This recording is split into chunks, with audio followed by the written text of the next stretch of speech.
প্রধানমন্ত্রী মোদির তরফ থেকে পার্লামেন্টে দাঁড়িয়ে পাকিস্তানকে ধমকি দেওয়া হয়েছে যে আবারও ভারত ঘরে ঢুকে মারবে। তো পাল্টা পাকিস্তানের তরফ থেকে পিওকেতে চাইনিজ নিউক্লিয়ার হামলাকারী মিসাইল মোতায়েন শুরু করে দিয়েছে। অন্যদিকে এরই মাঝে চীন সমর্থিত কমিউনিস্ট আতঙ্কবাদীদের খুঁজে খুঁজে মারছে ভারতীয় ফোর্সেস, এবং তার সাথেই কিভাবে চীনের প্রতিবেশী দেশকে চীনের বিরুদ্ধে পাহাড়ি যুদ্ধের ট্রেনিং দিচ্ছে ভারত, সবটাই জানবো আজকের এই ভিডিওতে। তবে তার আগে অবশ্যই আমাদের এই চ্যানেলটিকে সাবস্ক্রাইব করে আমাদেরকে সাপোর্ট করবেন। তো বন্ধুরা, আমাদের প্রথম আপডেট রয়েছে চীনকে নিয়ে, যেখানে চীনের প্রতিবেশী দেশ মঙ্গোলিয়াকে এবারে সরাসরি চীনের বিরুদ্ধে মাউন্টেন যুদ্ধের জন্য রেডি করছে ভারত। রিপোর্ট অনুযায়ী আগামী 2 সপ্তাহের জন্য মঙ্গোলিয়ার ফোর্সেস ভারতে পৌঁছে গেছে এবং আমাদের নর্থ ইস্টে দুই দেশের সেনার মধ্যে একটা বিশেষ ধরনের জয়েন্ট যুদ্ধাভ্যাস হবে। ইন্টারেস্টিং ব্যাপার হলো এখানে কিন্তু বেসিক্যালি ভারতের ফোকাস রয়েছে মঙ্গোলিয়ার ফোর্সকে মাউন্টেন আর গেরিলা যুদ্ধের ট্রেনিং দেওয়া, কেননা চীন আর মঙ্গোলিয়ার মধ্যে মেনলি পাহাড়ি এরিয়া, আর এটা তো গোটা বিশ্বই জানে যে মাউন্টেন ওয়ারফেয়ারে ভারতকে কোনো দেশ টক্কর দিতে পারবে না। এমনকি আমেরিকা থেকে শুরু করে একাধিক ইউরোপিয়ান আর আফ্রিকান দেশ তাদের সৈনিকদের ভারতে পাঠায় এই ধরনের ট্রেনিং নেওয়ার জন্য।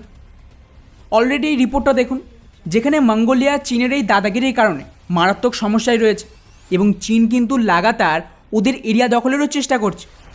অলরেডি ইনার মঙ্গোলিয়া, যেটা আগে মঙ্গোলিয়ারই পার্ট ছিল, তাকেও কিন্তু বহু আগেই চীনের সেনা দখল করে নিয়েছে।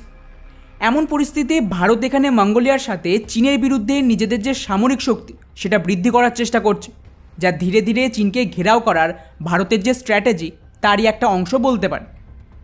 যাই হোক, এবারে আসি আমাদের দ্বিতীয় আপডেট, আর তা হলো ভারত পাকিস্তানকে নিয়ে, যেখানে প্রধানমন্ত্রী মোদি পার্লামেন্টে দাঁড়িয়ে যে ধরনের স্টেটমেন্ট দিয়েছে তাতে পাকিস্তানের রাতের ঘুম ছুটে গেছে। প্রধানমন্ত্রীর দাবি যে কাশ্মীরে আতঙ্কবাদকে মুছে দেওয়ার জন্য শেষ স্টেজের অপারেশন শুরু হয়ে গেছে, যার আন্ডারে এখানে কিন্তু মাল্টি স্টেজে অপারেট করা হচ্ছে। আমি অলরেডি আপনাদের জানিয়েছিলাম যে একদিকে কাশ্মীরে গ্রাউন্ড অপারেশন তো চলছে, তার সাথেই সমস্ত আতঙ্কবাদী আর তাদের সমর্থকদের বাড়ি ঘর সম্পত্তি সবটাই বাজেয়াপ্ত করা হচ্ছে। ওদের পলিটিক্যাল সাপোর্টিভ লিডারদের ওপর ইউএপিএ লাগানো হয়েছে এবং এক এক করে পুরো ইকোসিস্টেমকে টার্গেট করছে, কারণ যতক্ষণ না এই ইকোসিস্টেম ধ্বংস হবে, ফান্ডিং বন্ধ হবে, আতঙ্কবাদ কিন্তু কিছুতেই থামবে না। এরই মাঝে প্রধানমন্ত্রী তো এটাও বলে যে লাস্ট কয়েক বছর পাকিস্তানের ভেতরে ঢুকে ভারত নিজের ক্ষমতা দেখিয়েছে, তা সে সার্জিক্যাল স্ট্রাইক থেকে শুরু করে এয়ার স্ট্রাইক হোক বা অন্য অপারেশন। অর্থাৎ এখানে বেসিক্যালি পাকিস্তানের ভেতরে যে আতঙ্কবাদীদের টার্গেট কিলিং করা হচ্ছে তার দিকেই ইশারা ছিল। আর খুব সম্ভবত কাশ্মীরের এই যে আতঙ্কবাদ তাকে খতম করার যে লাস্ট স্টেজ সেটা কিন্তু পিওকেতেও সামিল রয়েছে, কারণ মেন আতঙ্কবাদীদের যে হটস্পট সেটা রয়েছেই তো পিওকেতে। এখন দেখা যাক পিওকেতে ভারতের ফাইনাল অপারেশন কবে শুরু হয়।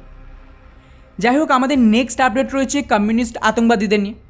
হালেই ছত্তিশগড়ে আবারও কিন্তু ভারতীয় ফোর্সেস এবং স্টেট পুলিশ মিলিতভাবে একটা অপারেশনকে লঞ্চ করে, যেখানে একসাথে একই জায়গায় 5 জন চীন সমর্থিত এই কমিউনিস্ট মাওবাদীদের খতম করা হয়েছে।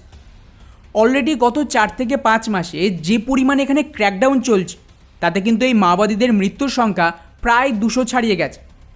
রিপোর্ট অনুযায়ী এই 5 জন মাওবাদীর কাছ থেকে 115 রাইফেল থেকে শুরু করে 303 rifle, machine gun, BGL rocket launcher, ভারী মাত্রায় অ্যামিউনিশন আর এক্সপ্লোসিভ সবটাই পাওয়া গেছে, যা ওরা ব্লাস্টের জন্য ব্যবহার করত। আর হ্যাঁ, এখানে আপনাদের জানিয়ে রাখি যে এই কমিউনিস্ট আতঙ্কবাদীদের বিরুদ্ধে যে পরিমাণে কঠোর ক্র্যাকডাউন করা হচ্ছে তাতে কিন্তু অলরেডি 482 জনের বেশি মাওবাদী আর ওদের যে টপ লিডারশিপ তাদেরকে গ্রেপ্তার করা হয়েছে।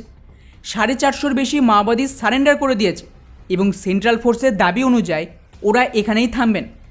ওদের তরফ থেকে তো আরও বড় লেভেলের অপারেশনকে লঞ্চ করছে, কেননা গৃহ মন্ত্রণালয়ের তরফ থেকে ক্লিয়ারলি জানিয়ে দিয়েছে যে ওদের কাছে 2 বছরের সময় রয়েছে।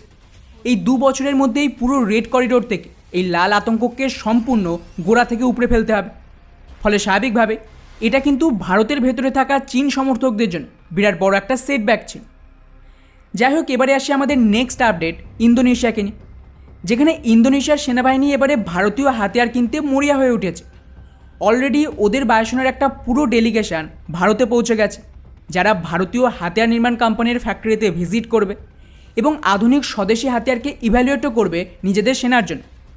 রিপোর্ট অনুযায়ী এখানে আমাদের এইচএল থেকে শুরু করে private company tata advance limited, gen technology সহ একাধিক কোম্পানির হেডের সাথে মিটিং করবে ভারতীয় হাতিয়ার এক্সপোর্টকে নিয়ে। স্পেশালি 2 দেশের মধ্যে তো ব্রহ্মোস মিসাইলের ডিল অলরেডি ফাইনাল স্টেজে রয়েছে, এবং প্রাইস আর কিছু টেকনোলজি ট্রান্সফারকে নিয়ে এই মুহূর্তে নেগোসিয়েশন চলছে। অন্যদিকে তার সাথেই ওদের ফোর্সেস ভারতীয় অ্যান্টিড্রোন সিস্টেম, যেটা জেন টেকনোলজি তৈরি করে, তাতে আগ্রহ দেখিয়েছে। আর এটা কিন্তু অলরেডি আর্মিনাতেও এক্সপোর্ট করা হয়েছে। এছাড়াও loitering munition, artillery gun system আর মোবাইল গান সিস্টেমকে নিয়ে ওরা আগ্রহী। এখন দেখা যাক যে ব্রহ্মোস ছাড়া আর কোন কোন হাতিয়ার ভারত ইন্দোনেশিয়াতে এক্সপোর্ট করতে পারে। যাই হোক, এবারে আসি আমাদের শেষ এবং সবচেয়ে গুরুত্বপূর্ণ আপডেট, আর তা হলো পাকিস্তানকে নিয়ে। তো বন্ধুরা, একদিকে যখন ভারতের তরফ থেকে পাকিস্তান আর ওদের আতঙ্কবাদকে খতমের ধমকি দেওয়া হচ্ছে, তার মাঝেই পাকিস্তানের তরফ থেকে পিওকেতে নিউক্লিয়ার হামলাকারী মিসাইল মোতায়েন শুরু করে দিয়েছে। রিপোর্ট অনুযায়ী হালেই কিছু ভিডিও ফুটেজ সামনে আসে, যেখানে পাকিস্তানের J-17 ফাইটার জেটে রাড নিউক্লিয়ার মিসাইল দেখা গেছে। আমেরিকার এক রিপোর্ট অনুযায়ী পাকিস্তানের সেনাবাহিনী তাদের এই nuclear capable air launch cruise মিসাইলকে মডিফাই করে তা পিওকেতে পাকিস্তানের যে এয়ারবেস সেখানে ডিপ্লয়মেন্ট শুরু করে দিয়েছে। যেখানে পাকিস্তানের দাবি যে ভারত আর পাকিস্তানের মধ্যে যে কোনো সময় নতুন বিবাদ শুরু হয়ে যেতে পারে। স্পেশালি কাশ্মীরে যে ধরনের আতঙ্কবাদী হামলা হচ্ছে তাকে মাথায় রেখেই পাকিস্তান চিন্তায় রয়েছে যে ভারত আবারও পাকিস্তানের ভেতরে হামলা না করে দেয়। আর এমন পরিস্থিতিতেই ভারতকে কাউন্টার করার জন্য পাকিস্তানের সেনা এই ধরনের নিউক্লিয়ার মিসাইলের মোতায়েন শুরু করে দিয়েছে, যার রেঞ্জ মোটামুটি 300 থেকে 500 কিলোমিটার ওরা দাবি করে। এখন এটা কতটা ক্যাপাবল তার আইডিয়া তো আপনি এর থেকেই পেয়ে যাবেন যে এটাও কিন্তু চাইনিজ কপি ভার্সনের একটা পাকিস্তানি ভার্সন, অর্থাৎ টেকনোলজি সরাসরি চীন থেকে এসেছে। তো বন্ধুরা, এই ছিল আমাদের আজকের টপ 5 আপডেট।